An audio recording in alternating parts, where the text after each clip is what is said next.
Le groupe consultatif international de recherche et sauvetage en milieu urbain, connu pour son nom en anglais, INSARAG, est un réseau international de plus de 80 pays et organisations travaillant sous l'égide des Nations Unies, dont l'objectif est d'établir des standards minimums internationaux et une méthodologie de coordination dans la réponse aux tremblements de terre.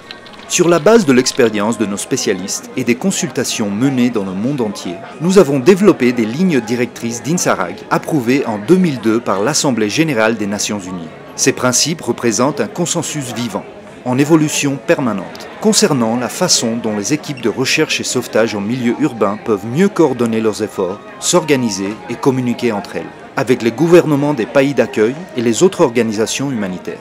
Nous sommes heureux de vous présenter les nouvelles guides directrices d'INSARAG 2015. Les lignes directrices s'organisent en 3 volumes. Volume 1, politique. Volume 2, préparation et réponse. Volume 3, manuel de terrain pour les opérations. Examinons plus précisément le contenu. Le volume 1, consacré aux aspects politiques, contient des informations stratégiques et des lignes directrices permettant de répondre à la question « Pourquoi faisons-nous ce que nous faisons ?» Si vous êtes chargé des décisions et de la définition des politiques, c'est par ce volume que nous vous conseillons de commencer. Le volume 2 concerne la question du comment, en matière de préparation et de réponse, et s'adresse à ceux d'entre vous qui occupent des fonctions stratégiques et opérationnelles.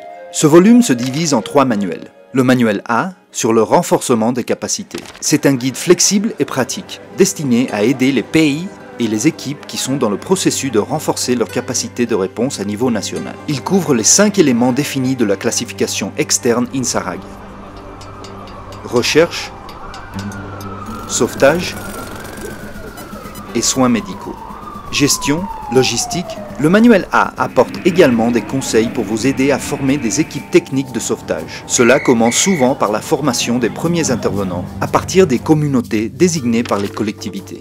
Le manuel B contient des conseils en matière de formation, de préparation, de mobilisation et de coordination d'une équipe de recherche et sauvetage en milieu urbain apte à intervenir sur place ou au niveau international. Autrement dit, le manuel B décrit en détail le cycle de réponse en situation d'urgence. Préparation,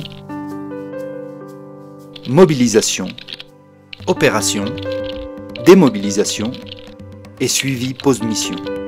Ce manuel représente un guide opérationnel fourni, contenant des informations qui vont de la façon dont vous pouvez mettre en place un centre de coordination des opérations in situ pour gérer la répartition des tâches, sectoriser les procédures, choisir des systèmes de signalisation et de marquage, aux conseils utiles en matière de communication avec les médias. Le manuel C vous explique la classification et la reclassification. Vous y trouverez la définition des normes minimales que les équipes de recherche et sauvetage internationales doivent respecter. La communauté INSARAG a développé 2 processus de certification indépendante et volontaire. La classification externe INSARAG, connue par son sigle IEC, et reclassification, connue par son sigle IER. La dernière partie des lignes directrices, autrement dit, le volume 3, est un manuel opérationnel de terrain.